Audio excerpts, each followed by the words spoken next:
Welcome to C&T Collectibles. I am C. Hope everybody had a terrific weekend. This is 3 Up and 3 Down, where we go over the top 3 risers and fallers in the world of baseball cards over the past week, and then we'll hop over to Star Stock and take a look at some of the players that did well on the actual diamond and see if there's anything to be done with those players and their trading cards. So I hope everybody is doing well. Let's get into it with our number 3 faller for the week, 1960 Carl Yastrzemski, PSA 6.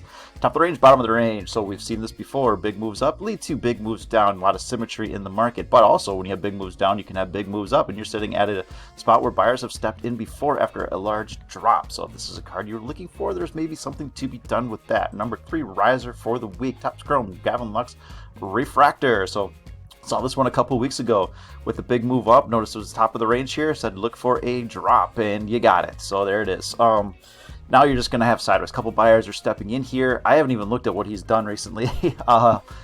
So I don't know if he's doing something on the field to warrant this or not, but you're starting to see a little bit of stabilization here. Middle of the range, not much to be done.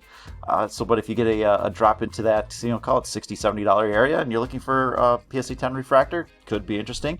Or if it comes up to this, whatever this is, $120 or something like that, see the high price, that's not going to help us too much, then that's probably a sell. But a big move over the past week here after a large drop, but thinly traded, kind of wild stuff here. Number 2 faller for the week, Jared Kelenic.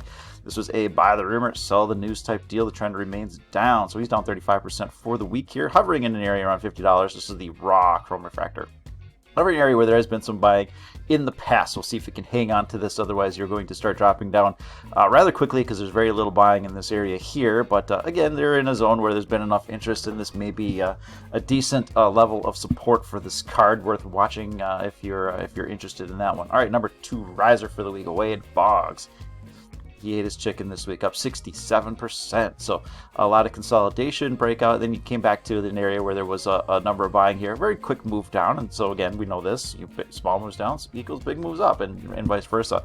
It's starting to break out of that downtrend. So see if we can hang on here. That's a big move here. So it's important for him to hang out in this area. If he leaks back into here, then you're continuing the downtrend. But for now, that breakout looks pretty interesting.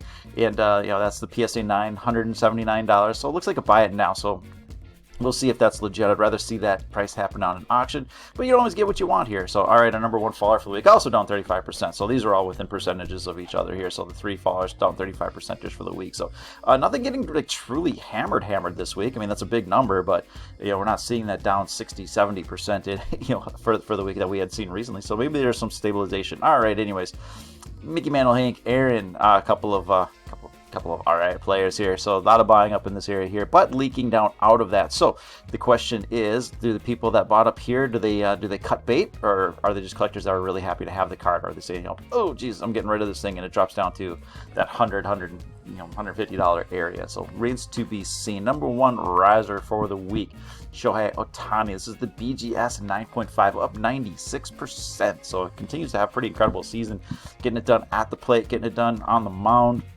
And he's making new highs in the BGS version of this card. So thinly traded stuff. Who the heck knows where the next move comes from with as many buyers as there are. So throw up a chart of the Chrome update PSA 10. So a little more action on this one. We can get a better idea of what is going on here. So we had the uptrend, the big spike, which we know to just kind of leave alone. And now you've got a pretty reliable level of support, and we've got a pretty reliable level of resistance, and we're at the top of that range. So let's see if he has another monster week. Could it break out, or do we drop to the bottom of this range, give people another chance at buying? All right, let's get to the regular diamond. Regular diamond. Is there an irregular diamond? I don't know. The real diamond, and see how how players fared this week. And we're actually going to start it off. We're going to keep it here on Card Ladder for just a minute here. One of your peak performers, and really his last outing was pretty incredible. 8 innings pitched, an earned run, 13 strikeouts, base and balls, and a win. Yeah, there's not a lot of info on Star Stock, so we'll just keep it here on Card Ladder for the time being. Uptrend is broken, and so when that happens, you doesn't mean it's gonna immediate downtrend or anything like that, but you look for some level of consolidation, and there's some support coming in that $1,000 area for the most part here. So sitting at about 1150. And there could be a little bit more downside on this card here. You really hope that holds. Otherwise, you're looking at further downside to that $600-700 area here. So do we really need to get deeply into his, whoops, 1 second. get my ugly mug out of the way here. So we don't need to go too deep into his lifetime stats. So look at that peak right there: 7.6, 7.7, wins above replacement, 8. Just Cy Young's, MVPs all over the place here. So 70 wins above replacement at age 33. Yes, he is a Hall of Famer, and I think you'll get a little bit better price perhaps, but I feel like if you're trying to get to the Hall of Famers, there's one for you. And he's having a really, it's pretty incredible what he's doing this year. He's really getting back into kind of that vintage Kershaw form here.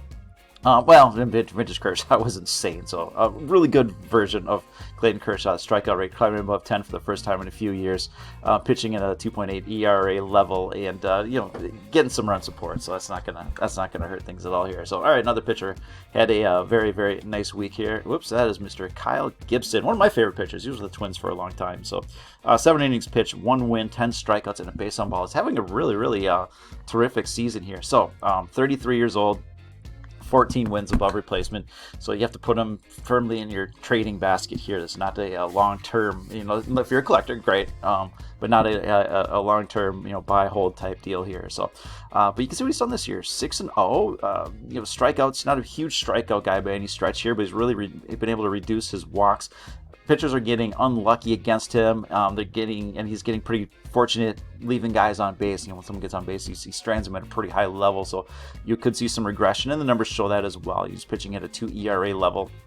xFIP, a couple points higher than that. So there could be some regression. So if this is a player that you're looking for, again, put him in your trading basket, and there'll also be, I don't know how much of a better price you can get. It's gone down from $1 to 30 cents here, but so I don't know what you do with that one. If you're a collector, have fun with it. If you're looking at it for investment, I think you're making a mistake. But if that's the route you're going, then wait, because regression is likely coming. All right, let's do a couple hitters here and wrap this up. Vlad Guerrero Jr. Haven't heard his name ever, so just an incredible season here. So he's on pace for. He's on pace for like 10 wins. That's peak Trout. This is incredible what he's doing here, and there's not a lot to pick on. BABIP's a bit high, I suppose. You're not striking out very much. He's walking in at a pretty incredible rate. You can look at his batted ball profile, home run to fly ball. That's high. Now, okay, so he was hitting. For a while, he was just, he's barreling up at a really insane level here with not a huge level of launch angle. And so the question is, is he just hitting home runs when he wants to? That's an insane skill here. So a lot of drive-bys, ground ball percentage here. So with that elevated home run to fly ball rate, elevated a BABIP to an extent, the pace probably slows. He's probably not hitting 60 home runs. Is kind of what this is saying here. So expect him to slow down just a little bit. But his card prices are not slowing down. So you maybe get a little better chance at some point, but you might be waiting for a while here because he could keep this up. So you look at the star stock, PSA 9s, A's, and B's.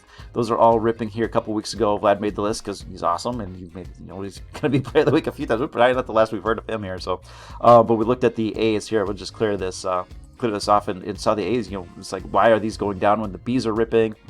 The PSA 9s were ripping, the 10s were making new highs. $50 and said that's a really that's a good spot to do it, and indeed it was. So there you go. The A's were the best value on the board at the time, and hell, everything else is going too. So it was the best value, but doesn't mean that was the only one that was primed to go up, because anything Vlad is about the hottest thing in the baseball game right now. All right, Kyle Schwarber had himself a good week here. 7 for 28, 4 home runs, 7 runs, 8 RBI, and so this is a 28-year-old. Hasn't really put up that monster season yet, and he had a lot of hype, but it just hasn't come together. And this year he could be he's all-star level right now. So 246 average, 22 home runs. People are going to just look at that one and get him to the all-star game here. But if he finishes up above that 4.5 win area, wins above replacement, that is all-star level. So it's a great season for him. He's a positive player, 135 WRC plus. Strikeout rates, it's a tad high here, but it is what it is here. So Kyle Schwarber, and you can see that his prices are being are reflective of his recent success here. So area where there's been a decent amount of selling before in that $150, call it 225 area, 215 area. And it's pretty thinly buying. So again, let this one go. See if there's some regression, cold streak or something like that. Bring it back. But again, with the wins above replacement that he's acquired at his age, what do we say, 28.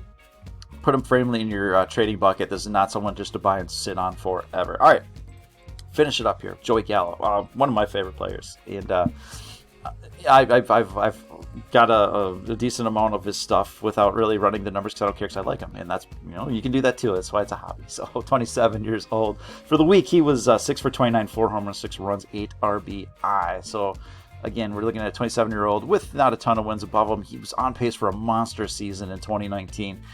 Got injured. It was the strikeout rate. That strikeout rate is just a killer here. So we'll see if how much he can keep this up here. So the BABIP, again, 29. Man, that would have been a fun season to see him finish that one out here. But BABIP a touch high for someone who strikes out that much here. But 16 home runs, 224 average. He had a really, really good week, basically. But he's a positive offensive player, elite level offensive player, but mostly coming from the home runs.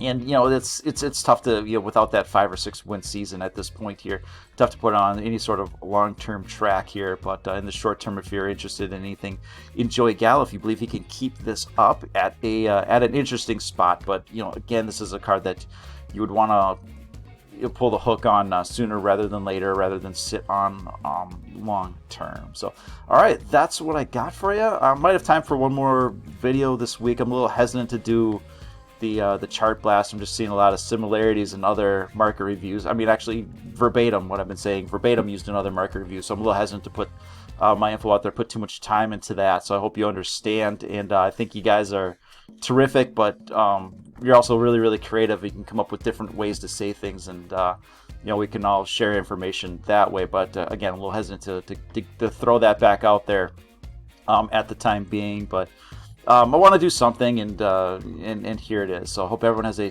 terrific week, 4th of July. I don't think I'm going to be around much, so everyone have a safe 4th as well. But again, maybe I'll get back to you before that. But that's what I got for you. Have a great rest of the day, and we'll talk to you later. Thanks.